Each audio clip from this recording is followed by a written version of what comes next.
딸의 장례식을 치른 지 열흘째, 나는 딸이 10년 동안 나에게 숨겨온 비밀을 알게 되었습니다.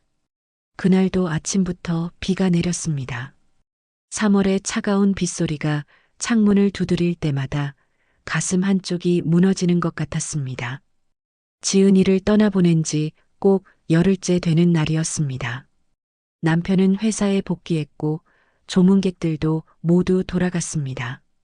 장례를 치른 지도 벌써 열흘이 지났지만 실감이 나지 않았습니다. 온 집안이 너무나도 조용했습니다. 오늘은 지은이의 원룸을 정리하러 가는 날이었습니다. 차마 발걸음이 떨어지지 않아 미루고 미뤄왔는데 더 이상 미룰 수 없었습니다. 회사 근처에서 혼자 살던 딸의 집이었습니다.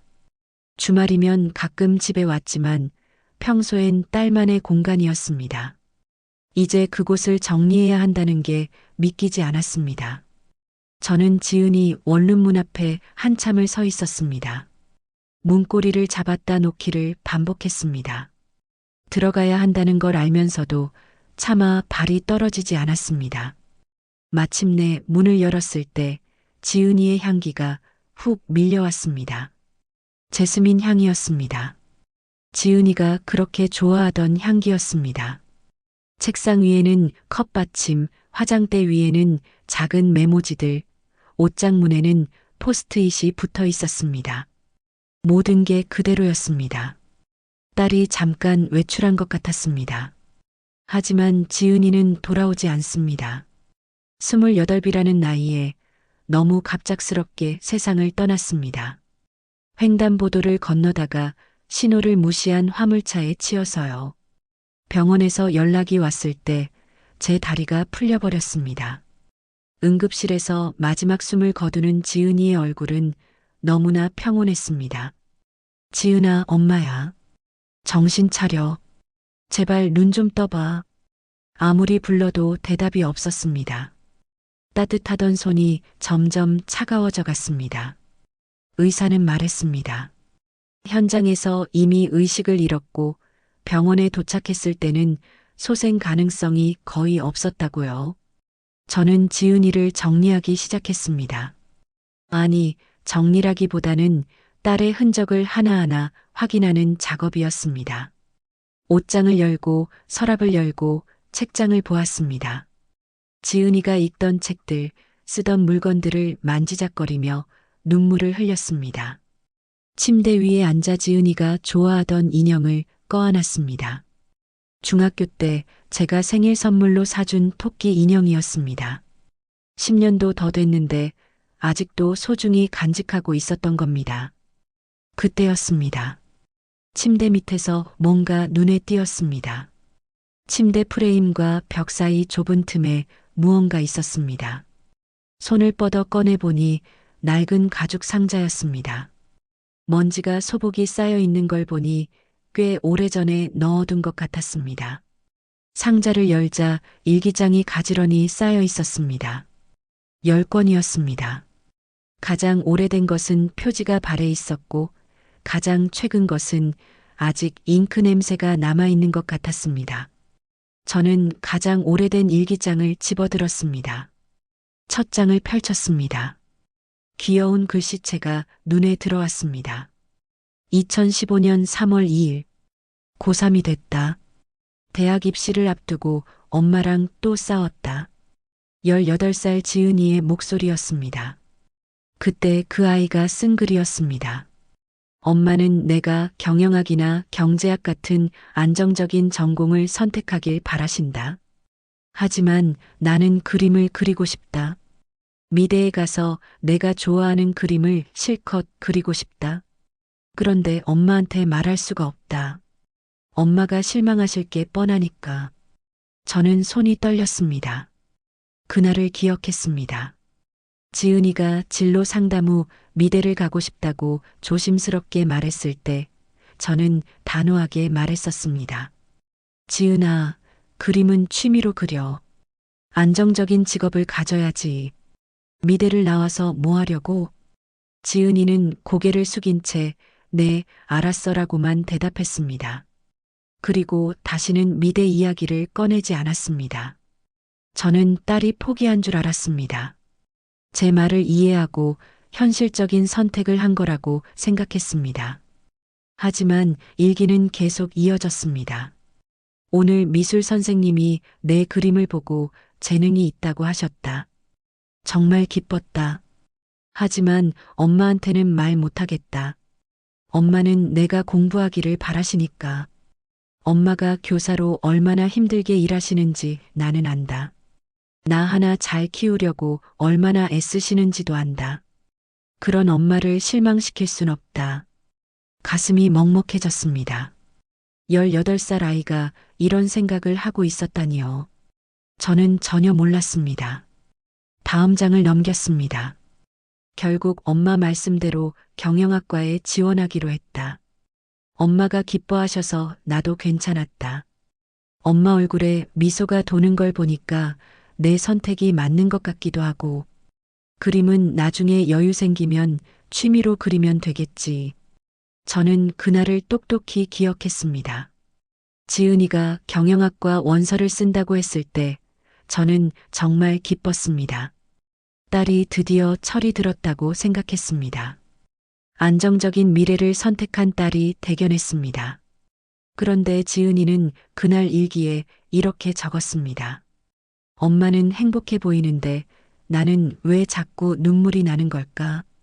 바보 같은 나. 일기장을 덮었습니다. 더 이상 읽을 수가 없었습니다. 가슴이 너무 아팠습니다. 내가 몰랐던 딸의 마음이, 숨기고 있던 딸의 꿈이 한 글자 한 글자 제 가슴을 찔러왔습니다. 창밖에서는 여전히 비가 내렸습니다. 저는 일기장을 꼭 껴안고 한참을 울었습니다. 그때 알았습니다. 지은이가 정말로 하고 싶었던 말들이 이 일기 속에 있다는 거요. 딸이 나에게 전하지 못했던 진심이 여기 담겨 있다는 거요. 저는 눈물을 닦고 다시 일기를 펼쳤습니다.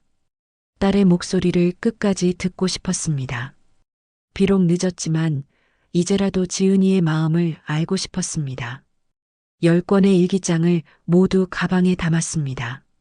집으로 가져가서 천천히 읽어야겠다고 생각했습니다. 하나하나 읽으며 딸의 삶을 따라가고 싶었습니다. 원룸문을 잠그고 나왔습니다. 복도를 걸어 나오는데 가슴이 무거웠습니다. 이제 다시는 이곳에서 딸을 만날 수 없다는 게 실감났습니다. 집으로 돌아오는 길, 버스 안에서 가방 속 일기장을 만져봤습니다. 딸의 10년이 그 안에 담겨 있었습니다. 다음 장을 넘기는 손이 떨렸습니다. 하지만 저는 계속 읽어나갈 것입니다. 지은이가 남긴 10년의 기록을, 엄마인 제가 몰랐던 딸의 삶을 하나하나 따라가겠다고 다짐했습니다. 그날 밤 저는 잠을 이룰 수 없었습니다. 지은이의 일기가 머릿속을 떠나지 않았습니다. 18살 딸이 혼자 삼켰던 아픔이 가슴을 짓눌렀습니다. 딸의 원룸에서 가져온 일기장들이 우리 집 거실 테이블 위에 놓여 있었습니다. 어제 지은이의 방을 정리하고 일기장을 가져왔지만 한 권밖에 읽지 못했습니다. 다음 날 아침 남편이 출근하고 나서 저는 다시 일기장 앞에 앉았습니다. 두 번째 일기장을 집어들었습니다. 대학 시절 이야기가 담겨 있을 거라는 걸 알았습니다. 첫 장을 펼치자 2016년 3월의 날짜가 보였습니다. 대학에 입학했다. 오늘 오리엔테이션을 갔다. 경영학과 선배들이 다들 친절했다. 그런데 캠퍼스를 지나가다 미대 건물을 봤다. 학생들이 이젤 앞에 앉아서 그림을 그리고 있었다. 그 모습이 너무 부러웠다. 저는 그날을 기억했습니다.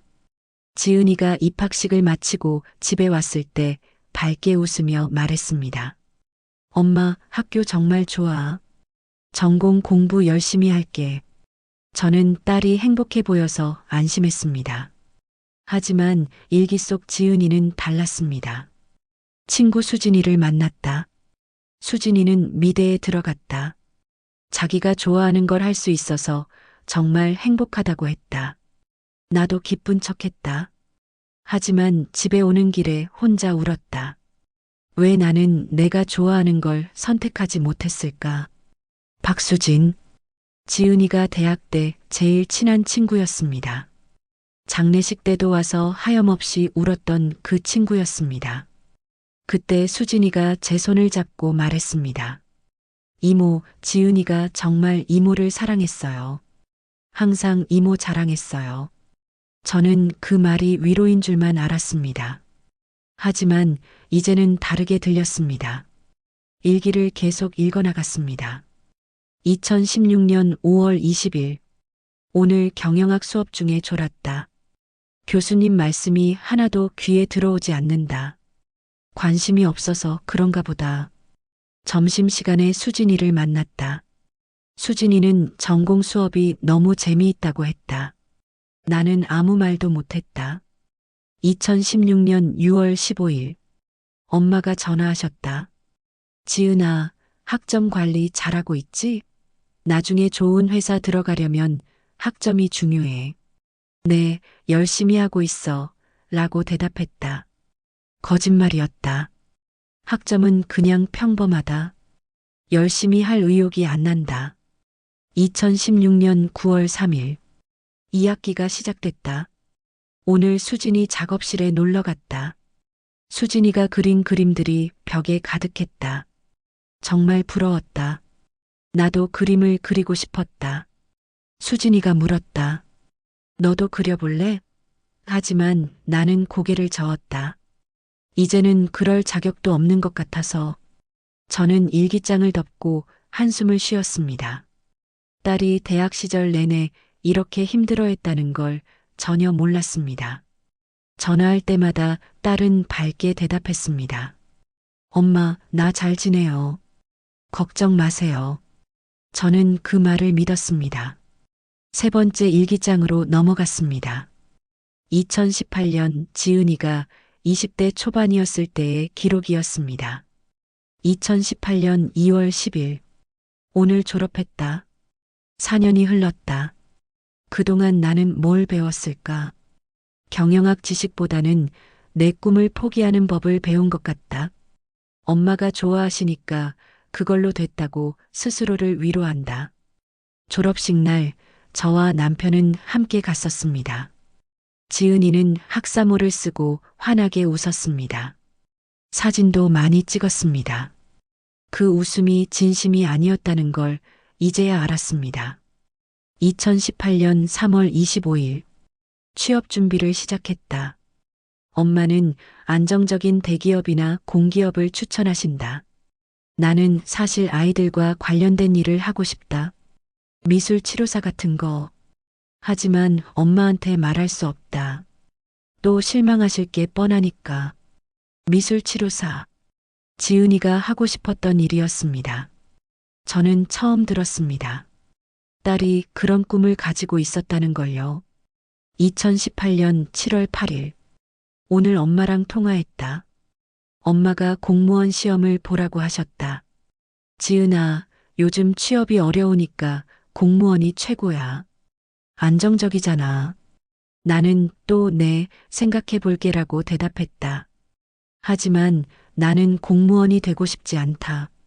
책상에 앉아서 서류 작업만 하는 삶이 행복할 것 같지 않다. 저는 그날을 기억했습니다. 제 주변 선생님들이 자녀를 공무원으로 만들었다고 자랑하던 때였습니다.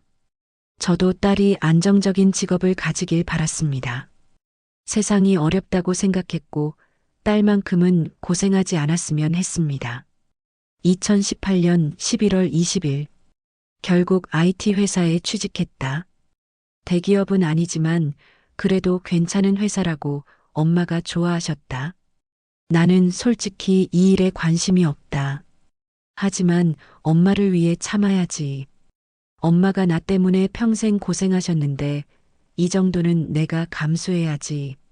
지은이는 제게 전화해서 말했습니다. 엄마, 나 취직했어. 괜찮은 회사야. 저는 정말 기뻤습니다. 딸이 드디어 사회생활을 시작한다는 게 대견했습니다. 축하한다고 자랑스럽다고 말했습니다. 하지만 딸은 전화를 끊고 혼자 울었을 겁니다. 네 번째 일기장을 펼쳤습니다. 직장 생활 이야기였습니다. 2019년 3월 5일. 회사 생활이 생각보다 힘들다. 일이 적성에 안 맞는 것 같다. 매일 아침 출근하는 게 두렵다. 하지만 그만둘 수 없다. 엄마가 실망하실 게 뻔하니까. 2019년 6월 12일. 오늘 야근을 했다. 밤 11시에 퇴근했다. 지하철을 타고 집에 오는데 창밖으로 미술학원 간판이 보였다. 아이들이 그림을 그리고 있었다. 나도 저렇게 살고 싶다는 생각이 들었다. 하지만 이미 늦었다. 2019년 9월 8일. 수진이를 만났다. 수진이는 미술학원에서 아이들을 가르치고 있다. 정말 행복해 보였다. 너는 어때? 회사 생활 재미있어? 수진이가 물었다. 나는 웃으며 응, 괜찮아라고 대답했다. 거짓말이었다. 매일이 힘들다. 2020년 1월 15일. 새해가 밝았다. 새해 목표를 세워봤다. 하지만 쓸 게 없었다. 내가 진짜 원하는 건 이 일을 그만두는 거니까. 그럴 수 없다는 걸 아니까. 그냥 올해도 잘 버티자라고 썼다. 가슴이 너무 아팠습니다. 딸이 매일 이렇게 힘들어하고 있었다니요. 저는 전혀 눈치채지 못했습니다. 아니, 눈치채려고 하지 않았는지도 모릅니다. 딸이 잘 지내고 있다고, 제 말을 잘 따르고 있다고 믿고 싶었으니까요. 2020년 5월 3일. 오늘 엄마가 전화하셨다. 지은아, 회사 생활 어때? 힘들지? 힘들어 라고 말하고 싶었다. 엄마, 사실 나는 이 일이 싫어 라고 고백하고 싶었다. 하지만 그럴 수 없었다. 아니야, 엄마 괜찮아. 재미있어. 또 거짓말을 했다. 그날도 기억났습니다. 지은이가 재미있어라고 말했을 때 저는 안심했습니다. 딸이 적응을 잘하고 있다고 생각했습니다. 전화를 끊고 나서 남편에게 말했습니다. 여보, 우리 지은이 회사 생활 잘하고 있대. 다행이지? 하지만 지은이는 그날 밤 일기에 이렇게 적었습니다. 엄마한테 진실을 말할 수 없는 나 자신이 한심하다. 하지만 엄마가 실망하는 모습을 볼 자신이 없다. 엄마는 내가 안정적인 삶을 사는 걸 원하신다. 그러니까 나는 계속 이 삶을 살아야 한다. 내 행복보다 엄마의 기대가 더 중요하니까. 저는 일기장을 내려놓고 얼굴을 감쌌습니다. 눈물이 멈추지 않았습니다. 제가 딸에게 한 일이 무엇인지 이제야 깨달았습니다. 저는 딸을 위한다는 명목으로 딸의 인생을 망쳤습니다. 딸의 꿈을 짓밟고 딸의 행복을 빼앗았습니다. 지은아, 미안해. 정말 미안해. 빈 방에 대고 사과했습니다. 하지만 대답은 없었습니다. 딸은 이미 이 세상에 없었습니다. 제가 딸의 진심을 알았을 때는 이미 너무 늦었습니다. 밖에서 남편이 퇴근하는 소리가 들렸습니다. 저는 서둘러 눈물을 닦았습니다. 일기장을 다시 테이블 위에 놓았습니다. 아직 읽어야 할 일기가 많이 남아 있었습니다. 그날 밤 남편이 물었습니다. 오늘 뭐 했어? 지은이 방 정리했어. 많이 힘들었겠네. 응. 남편은 더 이상 묻지 않았습니다. 저도 일기 이야기는 하지 않았습니다. 아직은 혼자 감당해야 할 것 같았습니다. 딸이 남긴 이 무거운 진실을요. 잠자리에 들었지만 잠이 오지 않았습니다. 천장을 바라보며 생각했습니다. 앞으로 남은 일기에는 또 어떤 이야기가 담겨 있을까? 딸이 나에게 하고 싶었던 말은 또 무엇이 있을까? 내일 다시 읽어야겠다고 다짐했습니다. 딸의 목소리를 끝까지 들어야 한다고 생각했습니다. 그게 제가 딸에게 할 수 있는 마지막 일이라고 믿었습니다. 하지만 그때는 몰랐습니다. 앞으로 읽게 될 일기 속에 더 큰 충격이 기다리고 있다는 걸요. 다음 날 저는 아침 일찍 다시 거실 테이블 앞에 앉았습니다. 남편은 또 출근했고 집은 조용했습니다. 테이블 위에 놓인 일기장들이 저를 기다리고 있었습니다. 5번째 일기장을 집어들었습니다. 2020년부터 2021년까지의 기록이었습니다. 지은이가 25이었을 때였습니다. 첫 페이지를 펼쳤을 때 느낌이 달랐습니다. 글씨체가 이전보다 조금 흐트러져 있었습니다. 무언가 힘든 일이 있었던 게 분명했습니다. 2020년 8월 17일. 요즘 몸 상태가 안 좋다. 자꾸 피곤하고 어지럽다. 병원에 가봐야 하는데 시간이 없다. 회사 일이 너무 많아서. 2020년 9월 3일.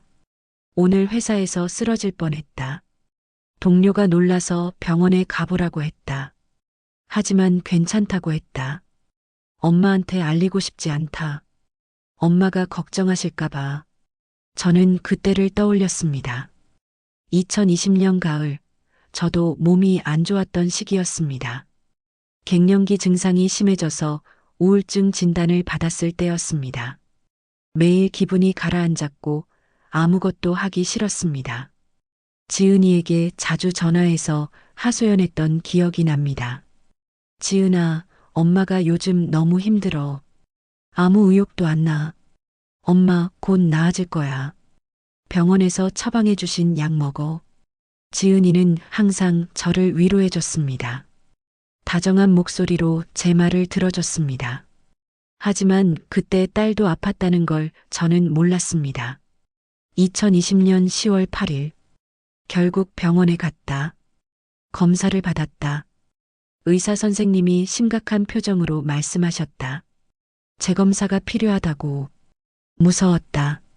하지만 엄마한테는 말할 수 없다. 지금 엄마가 우울증으로 힘들어 하시는데 내일로 걱정 끼치고 싶지 않다. 가슴이 철렁했습니다. 재검사? 그게 무슨 의미인지 알았습니다. 심각한 질병이 의심된다는 뜻이었습니다. 2020년 10월 20일. 재검사 결과가 나왔다. 갑상선 기능 저하증이라고 한다.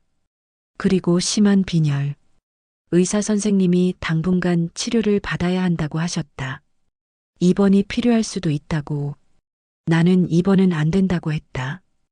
회사도 있고 엄마도 걱정하실 거니까. 2020년 10월 25일. 엄마가 전화하셨다. 지은아, 엄마 오늘 진짜 우울해. 너 언제 집에 올 거야? 이번 주말에 갈게 라고 대답했다. 하지만 사실 나도 지금 병원 치료받고 있다는 걸 엄마는 모르신다. 저는 손으로 입을 막았습니다. 그때 제가 딸에게 얼마나 의지했는지 기억났습니다. 힘들 때마다 지은이에게 전화했습니다. 제 이야기만 늘어놓았습니다. 딸이 힘든지는 한 번도 물어보지 않았습니다. 2020년 11월 10일. 오늘 병원에 갔다. 호르몬 치료를 시작했다. 약을 먹으면 나아진다고 하셨다. 하지만 부작용이 심하다. 온몸이 아프고 구역질이 난다. 회사에 가기가 너무 힘들다. 2020년 11월 28일. 오늘 주말에 집에 갔다. 엄마는 여전히 힘들어 보이셨다. 나한테 계속 하소연하셨다. 지은아, 엄마가 요즘 정말 힘들어. 내가 있어서 다행이야. 나는 웃으며 엄마 힘내라고 말했다. 하지만 사실 나도 너무 힘들었다. 치료 때문에 몸도 아프고 마음도 지쳤다. 하지만 엄마한테는 말할 수 없었다. 일기장을 읽는 손이 떨렸습니다. 눈물이 흘러내렸습니다. 그때 저는 제 걱정만 했습니다. 제 우울증만 중요했습니다. 딸이 어떤 상태인지는 관심도 없었습니다. 2020년 12월 15일. 치료를 계속 받고 있다. 의사 선생님이 꾸준히 치료받으면 나아진다고 하셨다. 하지만 정말 외롭다. 병원에 혼자 가고 검사도 혼자 받고 결과도 혼자 듣는다. 옆에 누군가 있었으면 좋겠다. 하지만 친구들한테도 말 못했다. 괜히 걱정 끼치고 싶지 않아서. 2021년 1월 3일. 새해가 밝았다. 병원에서 새해 첫날을 보냈다. 응급실에 실려갔다.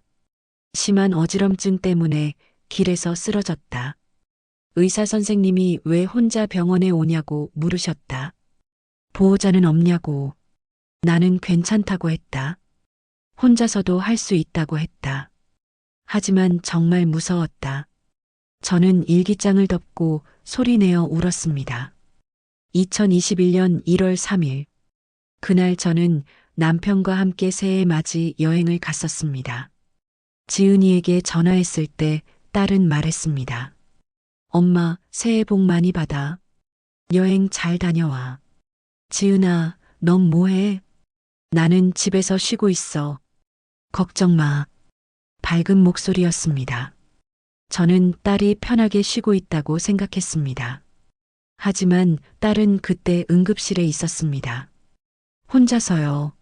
무서움을 참으며요. 2021년 2월 14일. 의사 선생님이 가족에게 알리는 게 좋겠다고 하셨다. 치료가 생각보다 오래 걸릴 것 같다고. 하지만 나는 고개를 저었다. 선생님, 제가 혼자 할 수 있어요. 가족한테 말하지 말아주세요. 의사 선생님이 안타까운 표정으로 나를 보셨다. 2021년 3월 20일. 드디어 치료가 끝났다. 5개월이 걸렸다. 정말 긴 시간이었다. 혼자서 견디기 너무 힘들었다. 하지만 해냈다. 엄마한테 걱정 끼치지 않고 치료를 마쳤다. 이게 나한테 작은 자랑이다. 저는 책상에 머리를 묻고 흐느꼈습니다. 딸이 5개월 동안 혼자 병을 앓았습니다. 병원도 혼자 다녔습니다. 아픈 것도 혼자 참았습니다. 그 긴 시간 동안 저는 딸의 고통을 전혀 몰랐습니다. 그때 문득 생각났습니다. 2021년 봄 지은이가 집에 왔을 때 많이 말라 보였습니다. 저는 물었습니다. 지은아, 살 빠진 거 아니야? 밥은 잘 먹고 다니는 거야? 응, 잘 먹어. 엄마, 그냥 다이어트 좀 했어. 지은이는 웃으며 대답했습니다. 저는 그 말을 믿었습니다. 다이어트구나. 요즘 젊은 애들이 다 그렇지. 라고 생각했습니다. 하지만 딸은 아파서 살이 빠진 거였습니다. 치료 부작용으로 고생하고 있었던 겁니다. 저는 자리에서 일어났습니다. 확인하고 싶은 게 있었습니다. 지은이의 원룸으로 다시 가야 했습니다. 남편에게 전화를 걸었습니다. 여보, 나 지은이 집에 다시 가볼게. 혼자 괜찮겠어? 응, 확인하고 싶은 게 있어. 1시간 후, 저는 다시 지은이의 원룸 문을 열었습니다. 어제 정리하다 말았던 그곳이었습니다. 옷장을 열었습니다. 딸의 옷들이 걸려 있었습니다. 그 속에서 큰 사이즈 옷들을 발견했습니다. 예전에 입던 옷들이었습니다. 치료받으면서 살이 빠져서 입을 수 없었을 겁니다. 화장대 서랍을 열었습니다. 그 안에서 약 봉지를 발견했습니다. 갑상선 치료제였습니다. 영수증도 있었습니다. 2020년 10월부터 2021년 3월까지의 병원 영수증들이었습니다. 혼자서 병원비를 내고 혼자서 약을 먹었던 겁니다. 지은아, 왜 엄마한테 말하지 않았니? 빈방에 대고 물었습니다. 하지만 대답은 없었습니다. 딸은 이미 이 세상에 없었습니다.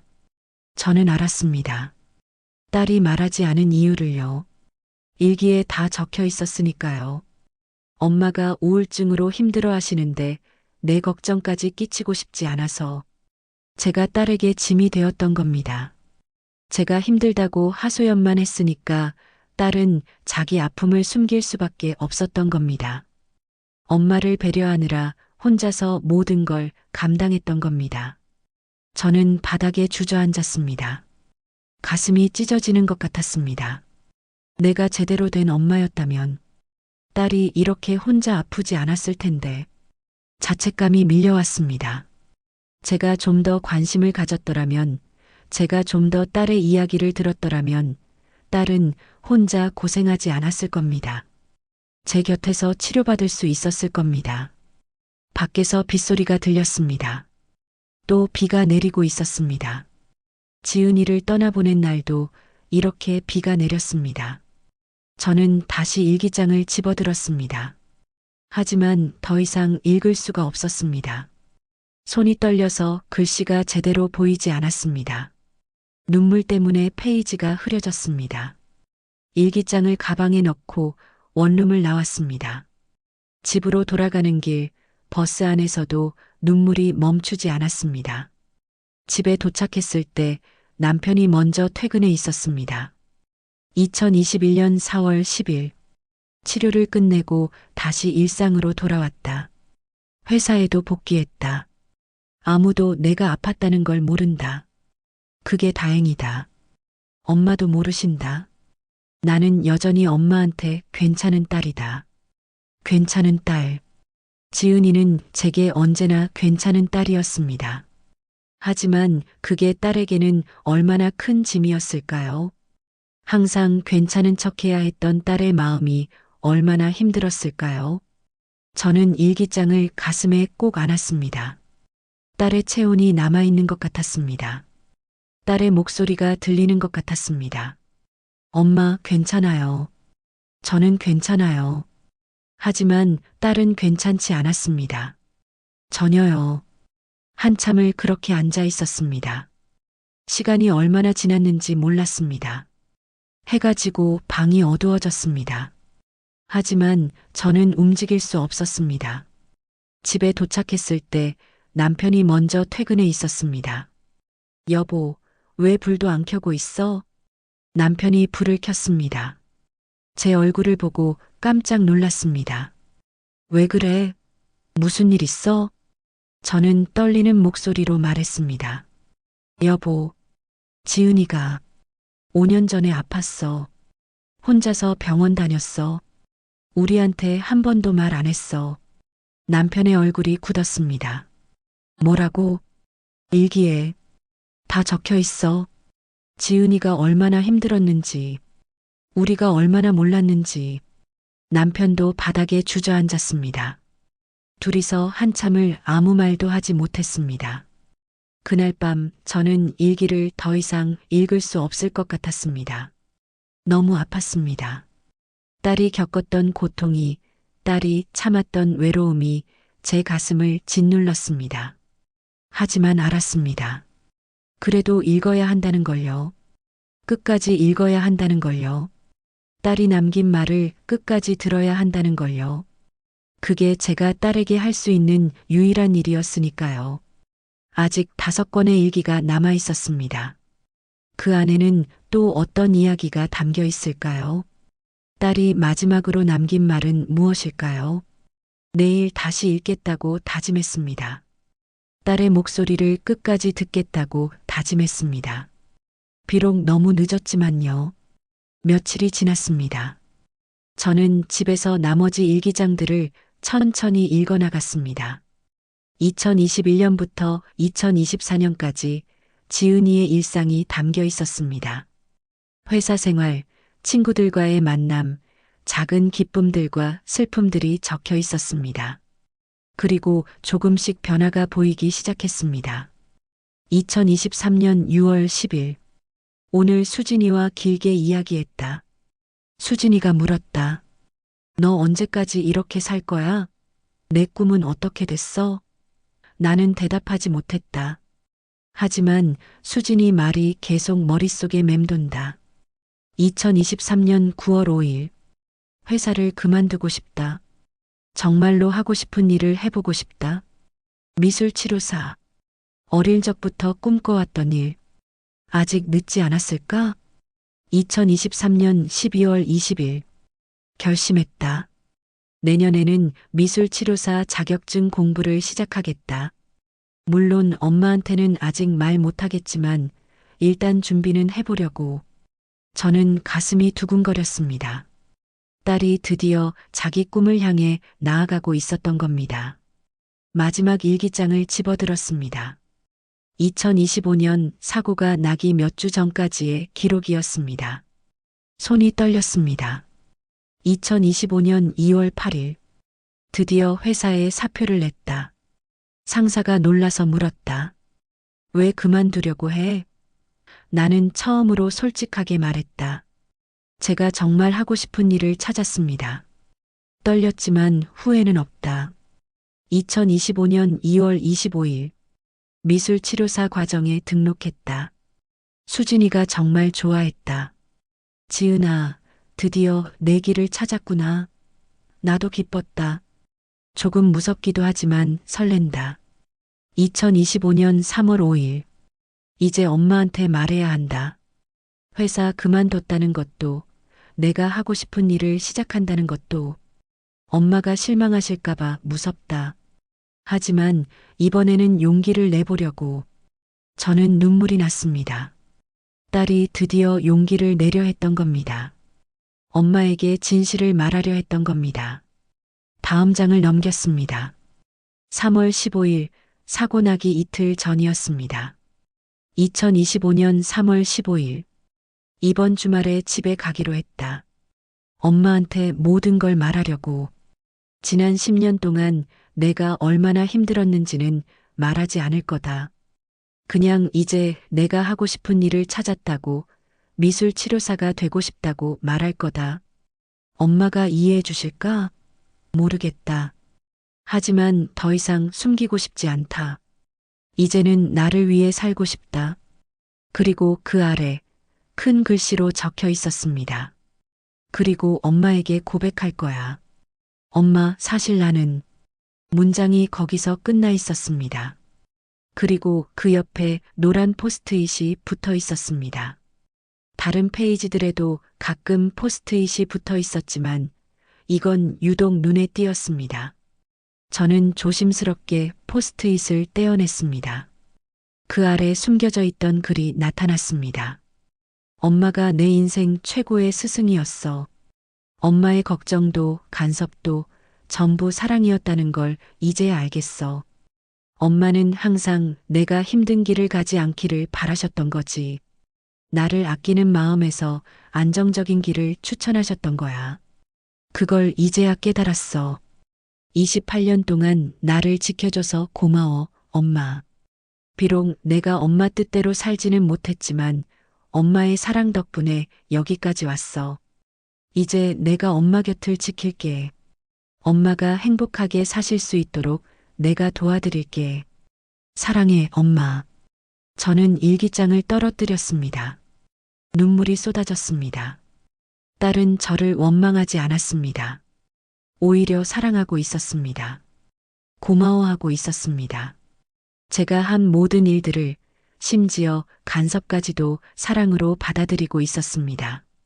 그 순간 현관 초인종이 울렸습니다. 저는 얼른 눈물을 닦고 문을 열었습니다. 박수진이었습니다. 지은이의 친구 수진이가 서 있었습니다. 이모, 안녕하세요. 수진아, 왜 왔니? 수진이가 큰 봉투를 내밀었습니다. 이모, 이거 드리려고 왔어요. 지은이가 마지막으로 제게 맡긴 거예요. 저는 떨리는 손으로 봉투를 받았습니다. 봉투를 열자 서류들이 나왔습니다. 미술치료사 과정 등록증, 어린이 미술치료 관련 자료들, 그리고 지은이가 그린 그림들이었습니다. 아이들 얼굴을 그린 그림들이었습니다. 환하게 웃는 아이들, 그림을 그리는 아이들, 모두 따뜻하고 밝은 색채로 그려져 있었습니다. 지은이가 정말 미술치료사를 준비하고 있었구나. 네, 이모. 지은이는 정말 행복해했어요. 드디어 자기가 하고 싶은 일을 시작한다고. 그리고 이번 주말에 이모한테 모든 걸 말하려고 했어요. 그런데 수진이가 울먹였습니다. 저도 눈물이 났습니다. 지은이가 말했어요. 이모가 처음엔 놀라시겠지만 분명 이해해 주실 거라고. 이모는 세상에서 가장 따뜻한 엄마라고. 가슴이 무너지는 것 같았습니다. 딸은 제가 이해해 줄 거라고 믿고 있었습니다. 제게 말하려고 용기를 냈습니다. 하지만 그 기회는 오지 않았습니다. 이모, 그리고 이것도요. 수진이가 작은 공책을 하나 더 꺼냈습니다. 지은이가 준비하던 미술치료센터 계획서예요. 지은이네 작은 미술교실이라고 이름도 지어놨어요. 언젠가 자기 센터를 열고 싶다고 했어요. 저는 계획서를 펼쳤습니다. 지은이의 필체로 꼼꼼하게 적혀 있었습니다. 센터 운영 방법, 아이들을 위한 프로그램, 그리고 마지막 페이지에는 이렇게 적혀 있었습니다. 이 센터를 통해 마음이 아픈 아이들을 치유하고 싶다. 나처럼 자기 마음을 표현하지 못하고 혼자 참는 아이들에게 그림으로 이야기할 수 있는 기회를 주고 싶다. 딸의 꿈이었습니다. 단순히 그림을 그리고 싶었던 게 아니라 아픈 아이들을 도우고 싶었던 겁니다. 자신처럼 마음을 숨기고 사는 아이들을 치유하고 싶었던 겁니다.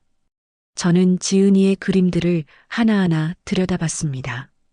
모든 그림 속 아이들이 웃고 있었습니다. 딸이 꿈꿨던 세상이었습니다. 그때 깨달았습니다. 아직 늦지 않았다는 걸요. 딸의 꿈을 이어갈 수 있다는 걸요. 수진아, 네, 이모. 나 지은이의 센터를 만들고 싶구나. 지은이 이름으로. 수진이의 눈이 커졌습니다. 정말요? 응. 그게 내가 지은이한테 할 수 있는 마지막 일 같아. 딸의 꿈을 이루어주는 거. 수진이가 제 손을 꼭 잡았습니다. 이모, 제가 도와드릴게요. 지은이를 위해서. 저는 고개를 끄덕였습니다. 눈물이 났지만 이번에는 다른 의미의 눈물이었습니다. 희망의 눈물이었습니다. 1년이 흘렀습니다. 오늘은 센터 문을 연 지 정확히 1년 되는 날입니다. 지은이네 작은 미술 교실이라는 간판이 아침 햇살을 받아 반짝입니다. 제가 딸의 이름으로 연 작은 미술 치료 센터입니다. 문을 열고 들어가면 지은이가 그린 그림들이 벽에 걸려 있습니다. 환하게 웃는 아이들, 나비를 따라가는 아이들, 무지개를 그리는 아이들, 모두 따뜻한 색채로 가득합니다. 수진이가 지은이 생전에 함께 찍었던 사진도 작은 액자에 담아 걸어놨습니다. 저는 일주일에 3번 이곳에서 자원봉사를 합니다. 전문 미술 치료사는 수진이가 맡고 있고 저는 아이들의 이야기를 들어주고 간식을 챙겨주는 역할을 합니다. 처음엔 서툴렀지만 이제는 제법 익숙해졌습니다. 오늘도 8살 민준이가 센터에 왔습니다.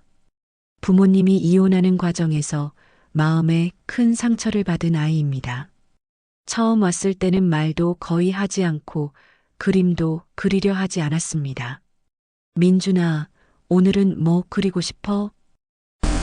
민준이는 대답 대신 벽에 걸린 지은이의 그림을 바라봤습니다. 파란 나비 그림이었습니다. 지은이가 25살 때 그린 그림입니다. 혼자 병을 앓으면서도 희망을 잃지 않으려고 그렸던 나비였습니다. 저 그림이 마음에 드니? 민준이가 작게 고개를 끄덕였습니다. 그 그림은 우리 딸이 그린 거란다. 힘들 때도 나비처럼 날고 싶다는 마음으로 그렸대. 아줌마 딸은 어디 있어요? 처음으로 민준이가 제게 질문을 했습니다. 저는 조용히 대답했습니다. 하늘나라에 있어. 하지만 이 그림들을 통해서 우리 곁에 있는 것 같아. 민준이가 한참 그림을 바라보더니 말했습니다. 저도 나비 그릴래요. 그래, 그려보자. 그날 민준이는 처음으로 파란 나비를 그렸습니다. 서툴지만 정성스러운 나비였습니다. 그리고 그림을 다 그리고 나서 작게 웃었습니다. 몇 달 만에 처음 보는 민준이의 웃음이었습니다. 제 눈가가 뜨거워졌습니다. 지은이의 그림이 아이를 웃게 만들었습니다. 딸의 꿈이 이루어지는 순간이었습니다. 저녁이 되어 집으로 돌아왔습니다. 거실 테이블 위에는 지은이의 일기장들이 여전히 놓여 있습니다. 가끔 이곳에 앉아 딸의 일기를 다시 읽습니다. 오늘도 마지막 일기장을 펼쳤습니다. 지은이의 마지막 일기는 사고 하루 전 3월 16일에 쓰인 것이었습니다. 내일 집에 간다. 드디어 엄마한테 모든 걸 말할 수 있다. 떨리지만 기대된다. 엄마가 놀라시겠지? 하지만 분명 이해해 주실 거야. 그리고 나는 엄마한테 말하고 싶어. 고맙다고.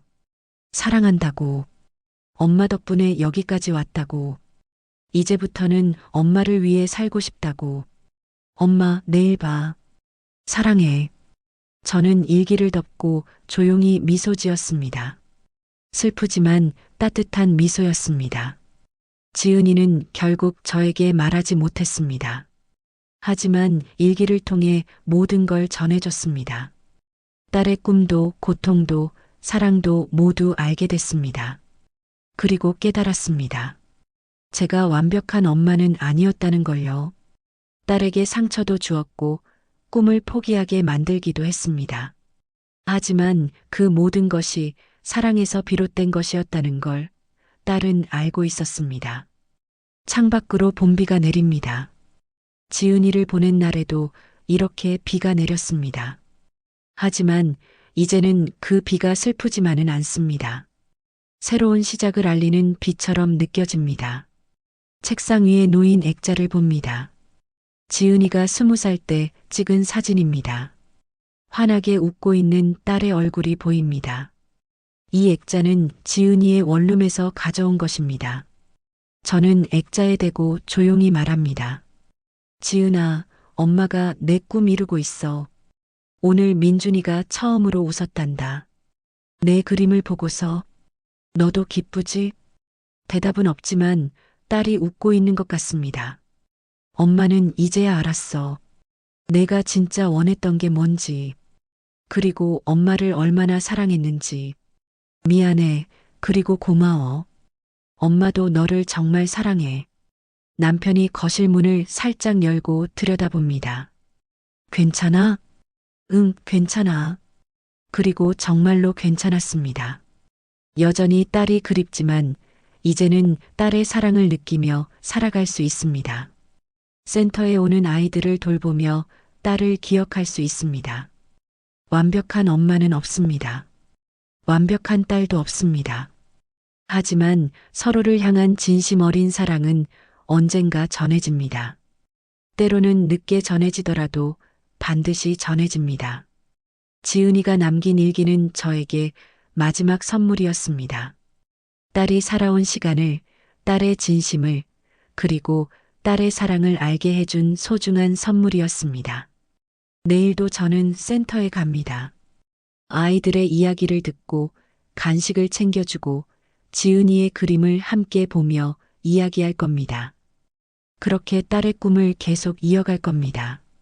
지은이가 바랐던 세상을, 마음이 아픈 아이들이 치유받는 따뜻한 세상을 만들어갈 겁니다. 그게 엄마인 제가 딸에게 줄 수 있는 마지막 사랑이니까요. 창밖 비가 그쳤습니다. 구름 사이로 햇살이 비칩니다. 새로운 하루가 시작됩니다. 지은이와 함께하는 하루가